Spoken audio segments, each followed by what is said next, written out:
It's George K with Lead Like a Boss, and we've got another great show for you. I've got a guest that's actually someone local. We don't have that very often here on the podcast. She's a fellow Montrealer.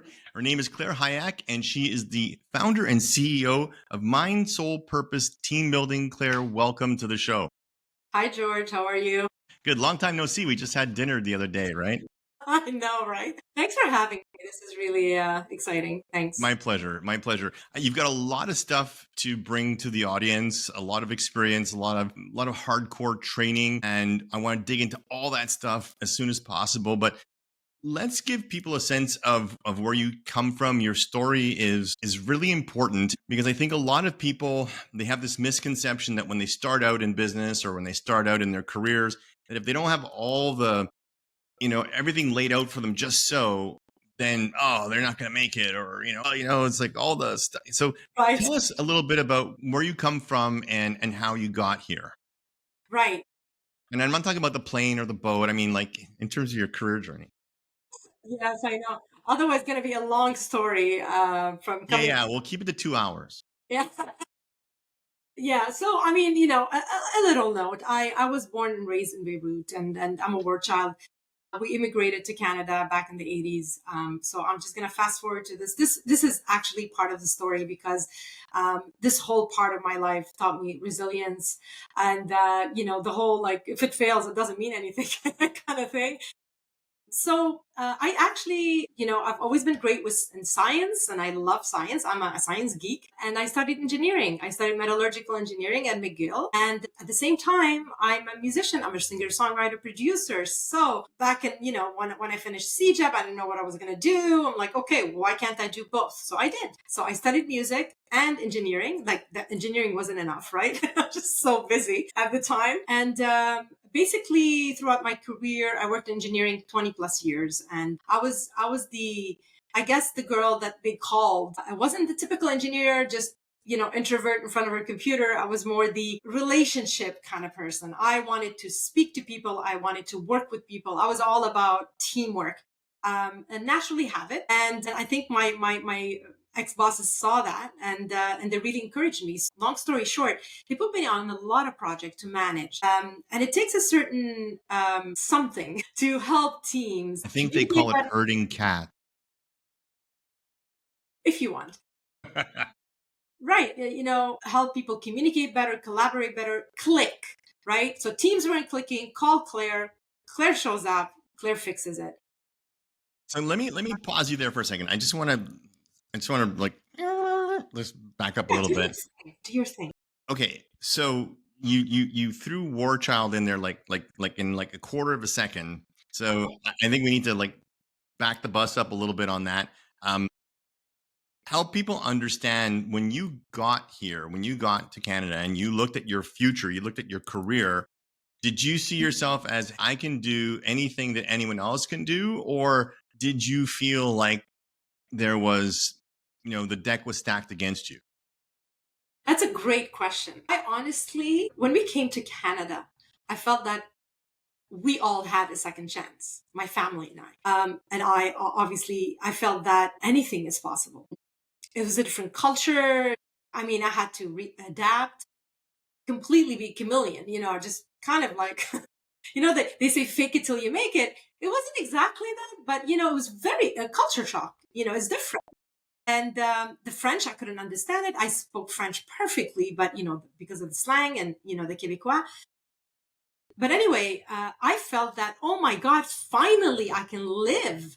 And there's all this potential, all these possibilities, and safety for your life wasn't a thing anymore. So that basically was a big thing before coming here. And now it's like, okay, now that's gone. So I wasn't in fight or flight anymore. If we talk neuroscience here, and all of a sudden everything opened up. Wow. Yeah, it's interesting you say that because, I think some people can get the conception that, coming to Canada, a new country, blah, blah, blah. There's a lot of pressure, a lot of tension, fitting in, et cetera, et cetera. But you came from a lot of pressure. You came from trauma. Mm-hmm. And so coming to the relative calm of Canada and Montreal, I guess was almost a relief.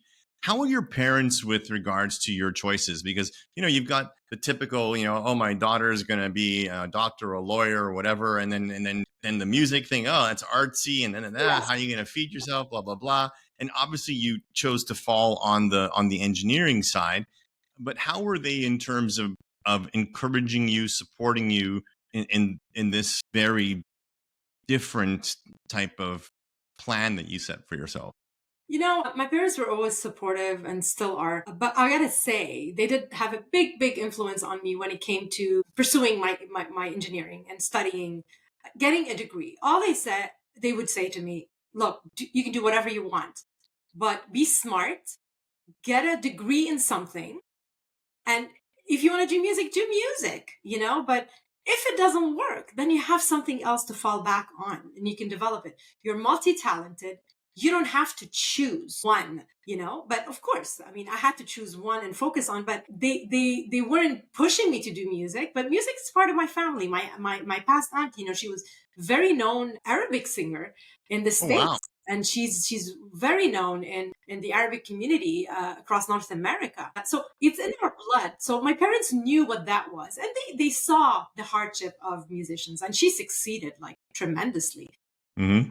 But nothing's sure. It's a tough industry. And I'm so glad. I mean, I rebelled. I was angry, and I was like, I know you're telling me the right thing, but I hate you for it. Yeah, Blame that's every kid. That's every kid. right now. That's I look back, universal. I'm like, that's what shaped me, being able to do both. And thank God I did engineering, because I wouldn't be here talking to you about teams, people, and how I can add value to people in a way if I just was a musician. But the good thing about this, George, is that music complemented the engineering so well. I think I succeeded in engineering because of what the gift of music, because of my mindset, because I had a more balanced right brain and left brain. I was more creative in an engineering setting.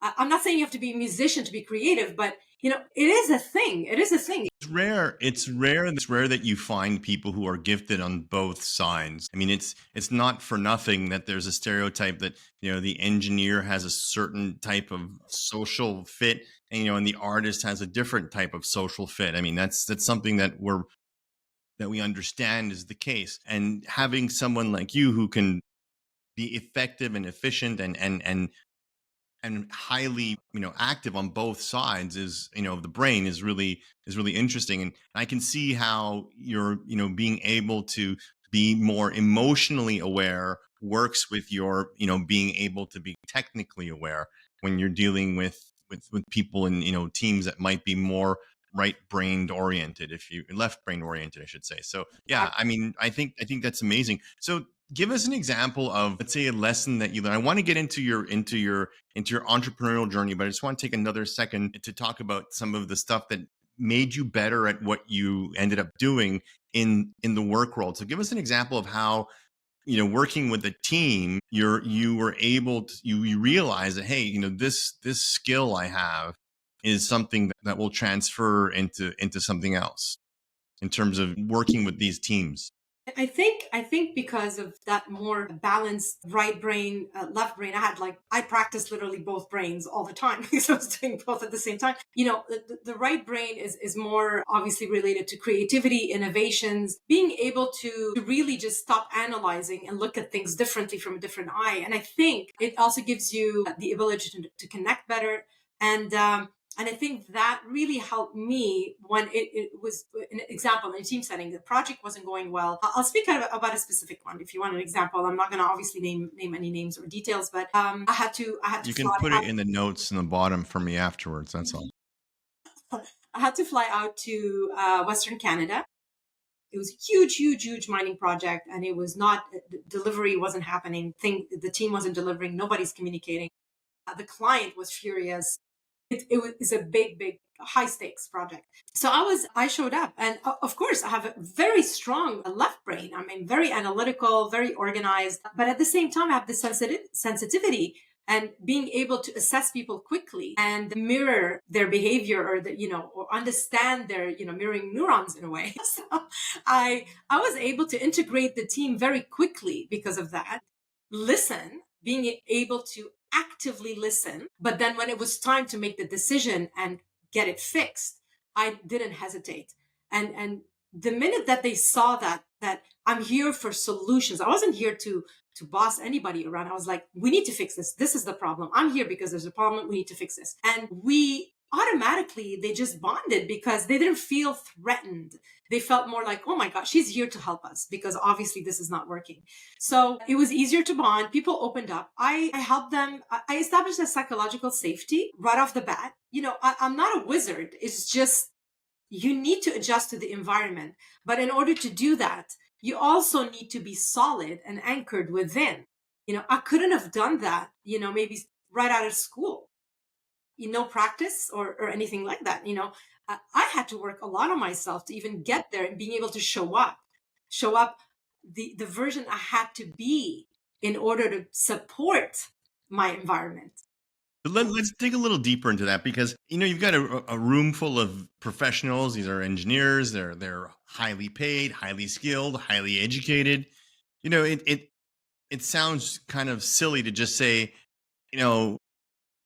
that they didn't know that they had to get their shit together. I mean, let's face it, they knew that. I mean, I'm sure they had clear objectives. I'm sure there were Gantt charts up the wazoo. So what was it that you were able to do to take these highly skilled, highly motivated, highly trained, highly paid people Yeah.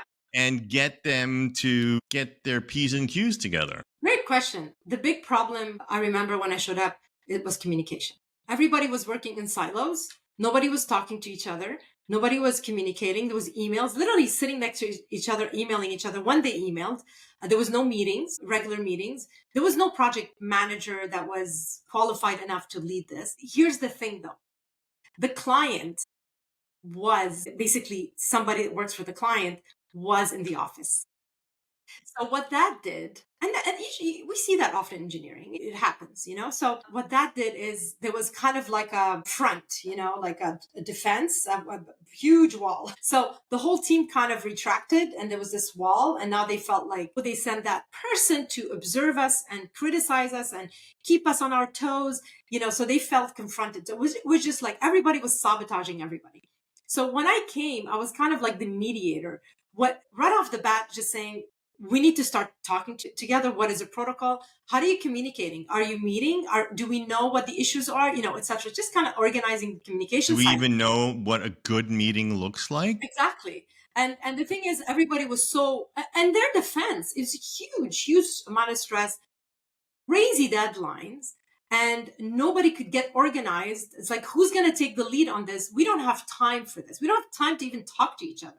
So one of the solutions that I came up with was I don't care about having meetings. We don't want meetings. Let's do 10-15 minute every morning and a little bit in the Stand-ups. afternoon. 10-15 minute stand-ups, we grab a coffee, we talk like people. So what that did is that human connection right away. These people, after a while, we're not even talking about the project. Like we talked 5 minutes about the project. The next 10 minutes, we'll be talking about other stuff. Oh my God, my coffee this. Or yesterday I went to this bar. And so people started connecting. Now they're connecting, they're communicating better. They established that these synergies, and then everything just flowed. There was just, I think the main problem was that blockage, and they felt that the feeling that they felt threatened. Whereas that representative was there to support them. So obviously things weren't handled properly at the beginning. But wouldn't you say that even whether we're talking about large corporations or smaller businesses, I think there is a misconception. I think people underestimate really how important these types of skills are. I think people tend to say, well, you're a professional, you know what you're doing, get your job done, get it delivered on time, and, Bob's your uncle, we're done. And they don't understand that if you, regardless of how intelligent you are, regardless of how qualified you are, if your team is not functioning well, if they're not communicating well, and then like you use the word sabotage, I mean, whether they're sabotaging each other knowingly or unknowingly, unconsciously, it's going to affect productivity. Absolutely. Absolutely. And that's the thing. And I know you know this, George. They don't teach you this at school. They don't. And honestly, I'm actually I'm furious about this. Even, and I did an executive MBA, and they did touch on these things, and it was for the first time I was so amazed by the program. And I'm like, wow, we are like, there's a module on who I am as a leader. It's like, what? What does that mean? That's only been on most curriculums for maybe the last 10-ish years, 15 years tops. Yeah, it's still Fine, it's fine. still it's still just considered something you just throw in, It's Yeah. just like, it's just it's like, you got to take a social science class, at least one social science class in your curriculum. But at least it's getting there. It's moving in the right direction. So I hope so, because the thing is, we are not born perfect. Obviously, I mean, I'll be Speak for crazy. We yourself. are born perfect, but what happens is after we're 2, 3 years old, we pretty much just trying to survive in this life, and then we take on a lot of patterns just for to survive, and we sabotage ourselves until we wake up one day and start being self-aware, and then reverse and rewire our brain to be the best version we can be. Okay, that was a little quick summary of what I do, but So you've got this career in working with all these engineers, and you're the go-to lady for when a project is on the skids, and you're able to crack the whip and get everybody talking and communicating and get everything. Why leave the relative security of working in engineering land and yeah, consulting land and all that and go on your own? yeah. So when I did decided to do an executive MBA, the mining industry, because it's a yo-yo when it comes to the mining industry, and it was very, very slow. So I decided to do my executive MBA, and the reason why I wanted to do it, because I was still struggling with, who am I? Mm. Am I the engineer? Am I the musician? I'm like, ping pong, ping pong. I did that. Throughout my career, I quit engineering and did music full time, then quit music. But anyway, so my MBA program really helped me focus and realize that what I'm passionate about. And I'm passionate about, I knew I was an entrepreneur at heart. So I started two companies. I couldn't just, Why does that not surprise me? that's one of my saboteurs, hyperachiever. But so anywho, I started two companies, and one was kids' birthday parties, where I leveraged the music part of things, and a mind soul purpose team building, where leverage creativity, etc., etc. So I did that at the same time as working full time for a while, and I don't know how many hours I was Was working. that before or after the MBA? After the MBA, Okay. I graduated. I think at the end, you have to do your thesis and everything, and it gave me the idea. So I hit the ground running. I started two companies. I really wanted to practice what I've learned, and then so fast forward, I would say about 5 years or 3, 4 years roughly into entrepreneurship, part-time entrepreneurship, right? It's like the startup, pre-startup, you're kind of pushing the company. You're not even grown. You're not even there. You're like still kind of trying to figure it out. I decided to go full time. In a way, it worked out perfectly because the mining industry was slowing down again, and my employer had to let me go. And so, yeah, so they let me go. And I remember that day. It was actually on my birthday, and the poor people Nice. didn't even know. And it was so, I love these people. I mean, honestly, I have nothing to say against them. And I remember going into the office. I'm like, I knew it, because I knew they were cutting a whole bunch of people. It is, You're going into the office, you're expecting cake and presents and everything, yeah, and I you get knew. that. I knew it was my birthday. Obviously, I'm like, yeah, we're gonna do the thing, later. But I go in the office, and I'm like, my two favorite people, they're the bosses, And I'm going in, I'm like, I know exactly what's going on here. I knew it. I knew what was happening. And then they start talking, and then I start crying, and then I start laughing, and then I start crying again, and then I start laughing again. And And then they call an ambulance. they were so confused, George. And they're like, is she losing her mind? Or like, please make sense of this. I'm like, I don't know right now if this is the worst day of my life, because I love you guys. This job is my family. I love my, what I do. Or you're doing me the biggest favor of my life, and you are helping me and supporting me and really focusing on my entrepreneurship. And honestly, I felt it was a gift from the universe. Deep down, I knew it was.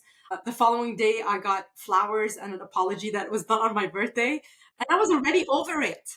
24 hours later, I was already planning Like, oh my God, I can focus on my business. Of course, I got to say the financial security helped when I was doing the full-time job. It's not easy. It's not easy, just jumping 100% in. But it was still scary. But God, I would never look back. I mean, this is everything You're just not you're not happened the perfectly, So Yeah, you're not the first entrepreneur that launched their business after getting let go of their full-time gig. So I mean, like that there's kick in no the butt. yeah, there's no new ground being cut. So I get it. I see the trajectory. So let's dig into a little bit about what mind soul purpose is. And I've got some notes here. I want to throw some questions at you. Talk to us a little bit about what you learned. I know you're not a trained neuroscience, but talk to us a little bit about what you've learned about neuroscience as it pertains to helping entrepreneurs and leaders to be able to be more not just productive, in and of themselves, but when it comes to working with teams. Yeah. So, sorry, focus on the neuroscience side of MSP team Yeah, building. so what are some of the things, what are some of, I mean, for lack of a better word, some of the hacks that you help Right. entrepreneurs and leaders to understand about neuroscience that can help them to be more productive and better leaders, help them to connect more with other people? Because, I mean, there's a Yeah. lot, but I'm sure you've come up or you have a few tricks that you've used over the years that you find works well. Because I think most entrepreneurs, like you said, we're not trained on this stuff, and some of them, may have this kind of a prejudice against psychology and against neuroscience. They may say it's woo woo or it's not practical.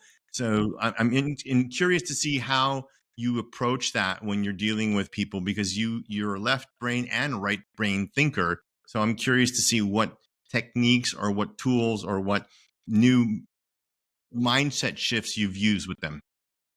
Yeah, so I do a lot of workshops where I combine a bit of theory, skills, soft skills, etc. Whatever we're trying to do, it's very tailored what we do. And then we do a hands-on something, whatever, whether it's a team building activity or just something tailored to what we're learning, pretty much all the time.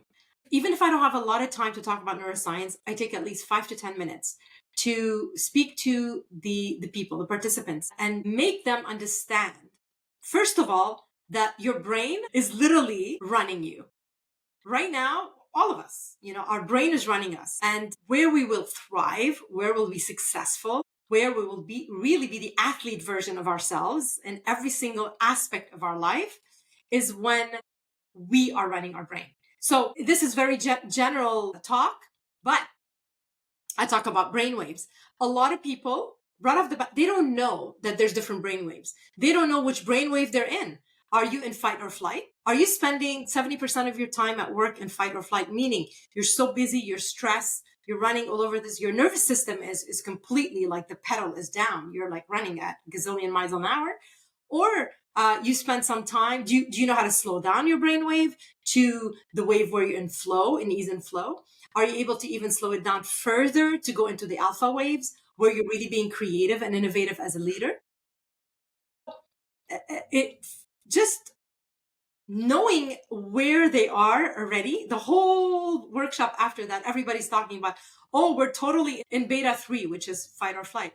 Oh, no, we're in alpha now. And everybody starts talking about it. So it's not even just info. It becomes fun. And the awareness of it changes the whole thing. It brings everybody down, the energy in a good ease and flow.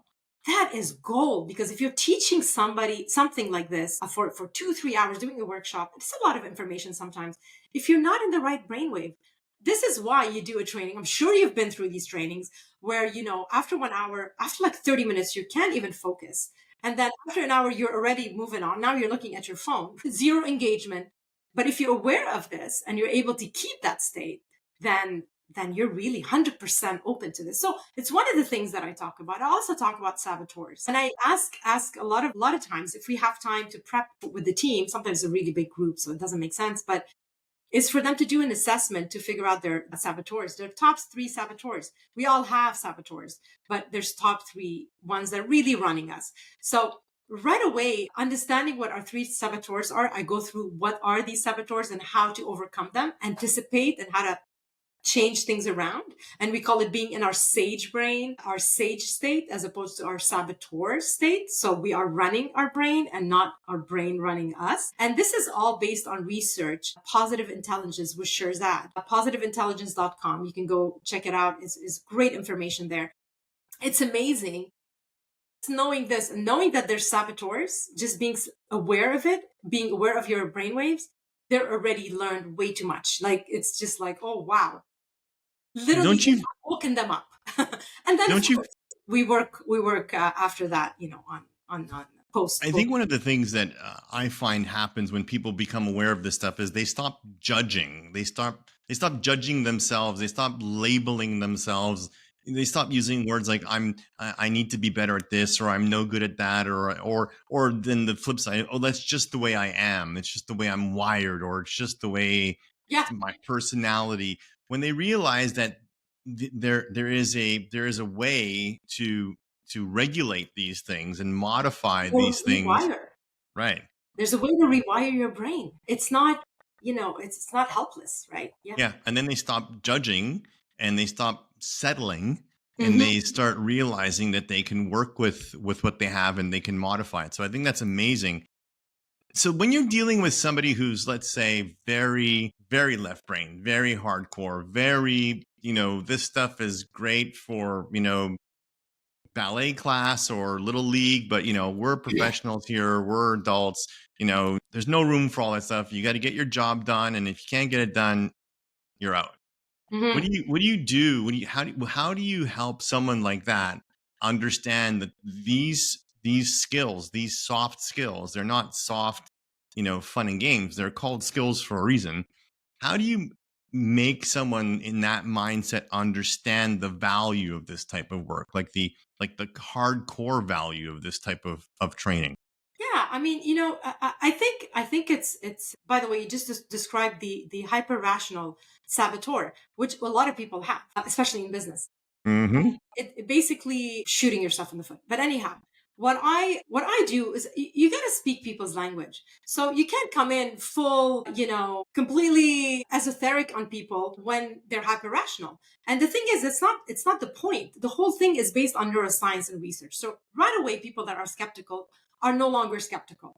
They might be like, yeah, but I don't know. But these are all proven. This is research. Here's the links. You can go read the report. So right off the bat, it's like, okay, this is solid. So now they're a bit open. Okay. But it's like, how do you actually adapt this and adopt it in the day to day? And what's in it for me? How is this going to help? At the end of the day, we need to deliver. We need to make money. We need to succeed.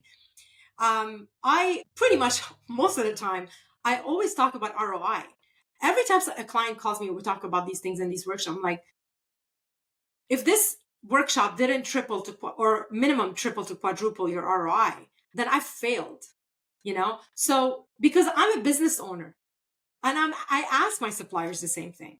So you need to be able to understand the reluctance. You need to understand the fear, because this is the saboteur talking. It's not really the sage side of the client talking. It's their saboteur. It's normal. We've been in it all our life. So I think knowing this and understanding this, so when I speak to somebody, I see these things and I'm not threatened. I don't feel insulted, or I don't feel like, why isn't he taking me? It's not about me. They are battling their saboteurs, and I'm here to help support them. So providing the data, providing the proof, making a solid promise on the ROI, and showing them basically, this is what you're doing and this is how it's going. It's going good, but you want it to go great. And what's going on, what you're going to do in a couple of months, or the growth that you're aiming for. If you want to get that, then you need to train a team of athletes. You're doing little sprints here, but you're not preparing for a marathon. I'm going to prepare you for the marathon. And then they love that, because they're like, okay, so resilience, long run, sustained success. And who doesn't want to bet on that? So you're gonna invest in a program that's gonna pay back tenfold. Sign me up. I don't know if that makes sense at all, but honestly, it's just it's numbers. At the end of the day, it's numbers. Yeah, I love I think numbers. yeah, I guess so. As an engineer, it must be something that comes second nature to you. I think the misconception a lot of leaders have, owners, directors, that you cannot put a number on soft skills training, and I think that that just shows that the industry has a lot to learn when it comes to being able to track Mm, the results, the ROI, as you mentioned. I mean, we're used to it when it comes to marketing. When now businesses understand, like, well, if I can't measure my marketing spend, if I can't measure, I put a $10 in and I get $40 out, that's great. But when I teach my team to be more effective, I teach my team how to communicate better. How do I measure the ROI of that on the yeah. other end? And I think that's something that we need to do better. Absolutely. And a little bit on that is that all these soft skills are great to learn. But if the foundation is not there, I kind of call it like building castles on sand. And actually, Shirzad mentions that in Positive Intelligence. I find that brilliant image of what we've been doing. If the foundation is not there, you're just going to spiral back, so you're going to be a better communicator for a little while until you go back to your old patterns. So if you're not building the foundation, people understanding who they are, what's standing in their own way, and again, that's how you prep to become the marathon. You're in a marathon, you're an athlete as opposed to just surviving. Then all these skills mean nothing because, like, for instance, you decide to go to the gym, this is stuff for you, you go, you feel great, 2-3 months, yay, then you get busy, you drop the gym, blah blah blah blah, right? It's like we've all been there because the Multiple foundation. times. Yes, right. I can also attest the same thing. It's the foundation that is important. So I've lost when you're building, hundreds of pounds over the years. bravo, bravo, cumulative, right? Cumulative. So the idea is really all about that foundation and being able to recognize the added value to it. So Yeah, I think the idea of helping people to become different people, mhm, you don't just change behaviors, you don't just change things you do, you change how you see yourself, you change your identity. You want to be an X kind of person, you don't just change the behaviors, you change how you think of yourself. You change who you are. Like you said, at the foundation, you change who you are. you have to be aware of who you are being, big B and E. Who am I being right now? Do I want to be somebody that lacks self-confidence, that shows up like this, that putting people down, that is toxic, is running all over the place, and living in flight or flight? Or do I want to be strong? Do I want to be inspiring? Do I want to serve others? Do I want to be the motivator? Who do I want to be? We don't know who we want to be. We're just like running around. So understanding who you want to be, you can really rewire your whole life. And it's all about not changing, I would say. It's literally a transformation, but back to who you always been, who you were born as. This is like the best version of yourself. It's just that you were perfect when you're like 1 or 2 years old, and then you just accumulate all this stuff. And now when we get older, we want to get back to that pure perfect version of ourselves. And perfect meaning, the better version, because I mean, perfect, what does that mean? Yeah, it means Meaning something about that different for version. everybody, right? Yeah, yeah, exactly.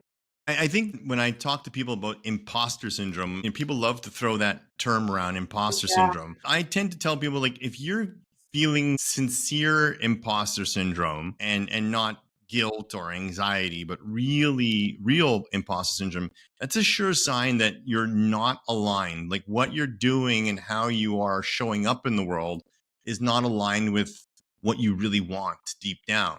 It's less, because the imposter is you. You are the one that's causing that feeling, because you're doing or you're behaving in a way that is not congruous with what you want. yeah. And imposter syndrome is such an interesting thing to talk about. And it's literally our number one saboteur is our judge. And it's literally your judge, which its only job is to protect you. He's telling, are you sure you know what you're talking about? Who do you think you are talking about this, that? I don't think you've done enough degrees to be able to call yourself an expert. How are you going to pull off this conference? You don't know what you're doing. So the judge is literally doing that. So it's the brain. The brain doesn't know right or wrong or any of that. It's just saying, be careful because you don't want to fail. So it's that fear. But when that fear paralyzes you, when you're not aware of that, then when then you're completely imposter syndrome drowned. But when you're aware of it, then you can, with mental fitness and training, you can literally just listen to it and it says, thank you. Definitely makes sense what you're saying. 10 seconds. Thanks, bye. Move on. Do it anyway. And that's how you get rid of imposter syndrome. It's just the fear of, it's your brain protecting you, or in a way, also standing in your own way, right? Running you. So this is what I'm talking about, right? So now it's going to try to run you, but okay, run me for 10 seconds. You're done. Now I'm going to run you. So, and that's the shift. That's the shift. That's what I help people do. Yeah, no, I think this stuff is really, really fascinating. And I think that, we spend so much. I mean, you think about it, you think about the average person, how much time they spend learning how to use their apps on their phone, learning how to use their software on their computer, heck, even learning how to operate their cars. But we don't spend any time really learning how to operate the software that's in here, right? It's just like we're just on autopilot and we're just reacting to the pressures that are around us, the demands of people, the demands of, our careers, and the societal demands. But like you said before, there's very, very precious little emphasis put on the idea of like understanding what's going on under the hood up here, and then asking yourself the simple question, well, what do I want? Exactly. Simply put, it's not rocket science, it's brain science. So if you understand how your brain works and the circuitry, and you identify the patterns, well, guess what? The brain is neuroplastic. You can change it. You can. And I don't care people saying, no, I've tried to change. You just didn't know how, but you can. That's the beauty of it. And it's crazy. It's crazy how we use that as a cliche. Oh, we say this person's as smart as a rocket scientist, or as rocket scientist, and we're saying, oh, this person's as smart as a brain science, and we put understanding the brain way up there with Yes. advanced astrophysics, and it's not that complicated At all. folks. If you could run your cell phone and you could run your computer, you could understand how the brain works, and you could start to work with it. Yeah. And you don't have to be, I'm not a neuroscience scientist. And there's a lot of times I struggle with certain terms, I wasn't great in biology, but I understand, like, just general understanding, basic understanding, but more on the behavior. And, this is where the beauty is. And especially working with people, this is what you need to focus on. Who cares what it's called? Or, you just want to understand, okay, this is when I react. This is what's happening. This is why I do what I do. It's because I've been wired that way, or it's hereditary, or and just the minute you decide, though, you need to decide, that you do want to change. You do want to be healthier. You do want to have a better well-being. You want to be more zen.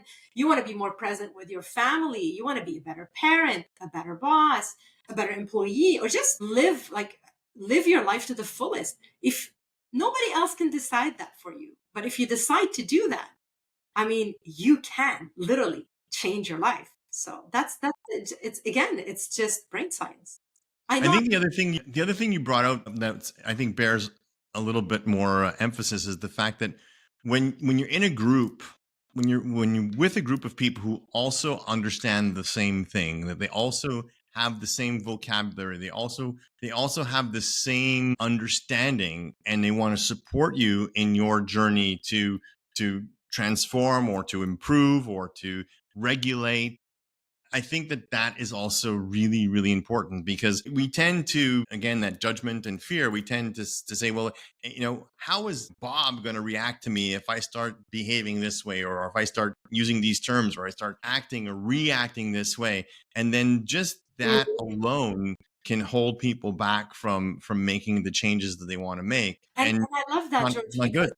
Because usually the thing is, when you start imposing these things on people, that would never work, because now their judge is fired up and all their saboteurs, and their brain is freaking out going, I don't want you to change anything. I'm so happy here. Why are you doing this to me? And they're gonna judge. They're gonna, everything you just said. But the beauty about this is that when you focus on yourself, you don't, of course it's great when you have a whole community, but there's programs out there, etc. But when you're focusing and working on yourself, you literally, when you're in your sage brain, people see the shift. People's like, oh my God, he's not biting my head off anymore. Wow, he's reacting differently. Or wow, he didn't cut me off. He listened to me through, I mean, examples, right? When people, they see the change in you when you start working on yourself and rewiring your brain and becoming that amazing version of yourself that you're always meant to be. And so then what happens? You draw people in. You're not convincing anybody of anything. Now they're like, I don't know what's going on with you, but wow, I would love that like Zen feeling that you're having right now. What did you do? What are you on? I want to be on that, And, literally a lot of people, I did that myself because I'll be a hypocrite sitting here telling you all this. I literally work on my mental fitness every day, like every day throughout the day. And I couldn't even talk about it if I don't understand the whole thing and I'm not convinced of it. And I know that it really helped me be that, close to as much as I can to that version I want to be, or have that vision anyway. So this is the great part. It becomes contagious. And how cool would it be, George, if we all, little by little can be these people, can be the best version of ourselves. And just by being that, we can influence everybody around. It's a ripple effect without you even trying.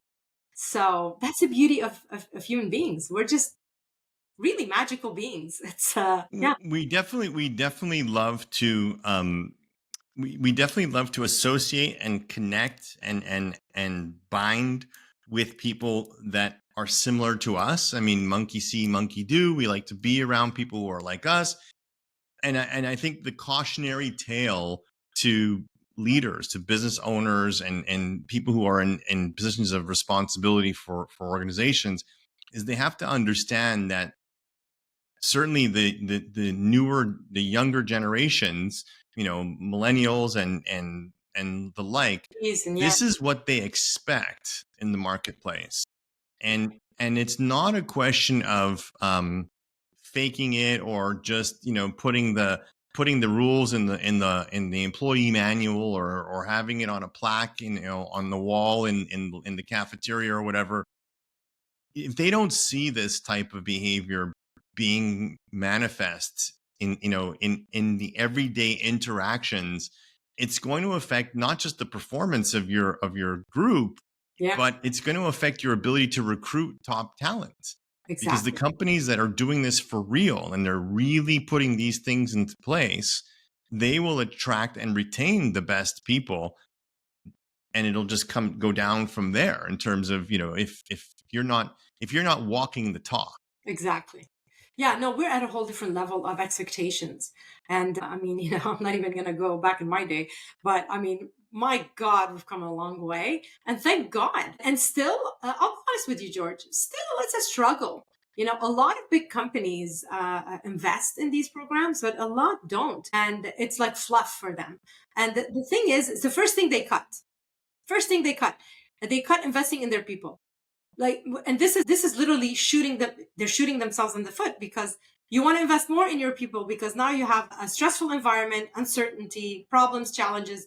You want to put even more in your people because these are, without your assets you don't have a business, so, and then people leave and they wonder why. So there's a lot still, I think there's a lot to learn, but Yeah, I that's think why we're out there doing our thing, George, right? I mean, but I think as practitioners, and I'm looking at myself, and we have to do more to translate the ROI directly to the bottom line. I'm speaking for myself. I think I'm, as a business owner, like you said, when I'm buying something from a supplier, I want to understand, what the ROI, what I'm going to get out of this. yeah, Is it saving me time? Is it saving me money? Is it allowing me to do more with less? Whatever. yeah, So I think it's really important that we work harder at translating that number, because if business people really understood the synergistic value of this type of work and they hmm, understood the dollar value of it, I think that they would stop cutting it,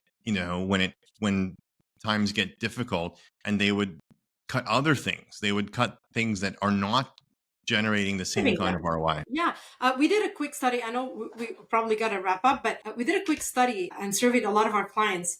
And from small, maybe 20, 30 people, businesses, all the way to multinationals, Fortune 500s. And we put a number on the cost of miscommunication. And it literally, the cost of miscommunication per year from a small company like 20 to 30 employees was on average 100 to 150K, all the way to 47 million. I mean, I'm very specific with my number. It was 47 million for a Fortune 500. Yeah. $47 million, George. The cost of miscommunication, it wouldn't even factor in, we're very conservative, wouldn't even factor in the loss of projects, potential things, the cost of the lack of retention or people leaving, the cost of hiring. We didn't even look at that. We just looked at the number of hours that people lose every week at the job because of miscommunication. That's it. Oh, Just the you number of wanted the hours. green report, not the brown report. Oh, I worked 10 hours on that Right. green report. Yeah. Or, Sorry. or the meeting of the meeting of the meeting, repeating everything over and over again. Yeah. So, yeah. Yeah. I get you. All right. So as we wrap up, I know this is a hot topic for you. I didn't want to end before we talked about this. I know you're doing a lot of work with AI and how to implement and how to integrate AI. Again, you are the left brain, right brain Wonder Woman. So, talk to me about how you're leveraging AI to help people understand soft skills. Yes. So I think it's not really related to soft skills, but it's more related to productivity. Okay. So obviously, when you have better soft skills, it affects productivity. It's like the parallel equation. AI helps productivity as well. So it's real focus on cutting the noise because there's so much going on with AI. We all know there's a gazillion app that can do the same thing right now. And which one do you use? Where do you start? What is prompt engineering? How can I automate my tasks? What are tasks I can get rid of so I can focus on the important part of my job? And these are all the things that we answer. And we put together a membership program we call AI Sprints. There's a basic membership and a premium membership. And basically, it's 1 hour a month for 2 hours a month, like two different sessions for the premium. And it's hosted by an expert AI engineer, and he does all the works and brings it to you. And the beauty about this, actually, we just had one today. The beauty about this is that you come in with your questions. It's like you're hitting a wall on something. He will just help you do it. So it's a live session.